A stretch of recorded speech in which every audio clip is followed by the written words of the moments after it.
Are you going away with no word of farewell? Michael Daves here, and in the last couple lessons I went over the verse and the chorus melodies for Doc Watson's version of The Last Thing on My Mind. And now we're going to look into some ways to really open up the sound of the voice and really try to maximize what's going on with the vowels, because keeping a nice open vowel sound when you sing that's the heart and soul of your own personal sound. And the more open the vowels are, the more you sound like yourself, the more kind of rich and resonance and big it can sound without having to push anything. So all right, so in some styles of music it's really important to like articulate the words really clearly. Like if you're doing musical theater, you're telling a story, and you got to make sure the audience understands every word. But in bluegrass, we still want to be able to understand the words, but the emphasis is kind of more on the vowel and just kind of keeping, a nice open tone, like a flute or, a violin or an organ or something. So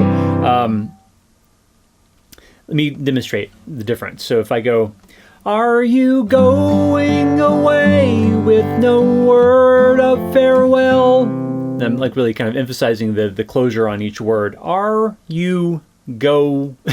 But instead, if I try to maximize the vowel, R becomes R, and just like a tiny bit of the R sound at the end. I just try to keep it on ah. The vowel is that. Then you, instead of you, I'm going you, and then go, and instead of going, I'm going going. So altogether it'd be, are you going away with no word of farewell?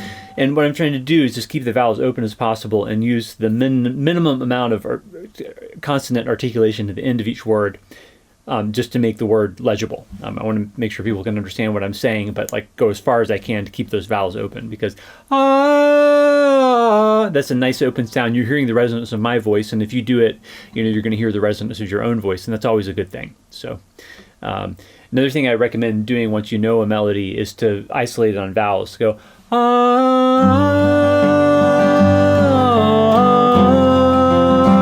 just sing the whole line just on an open vowel. Then change up the vowel, ooh, or e, or so on.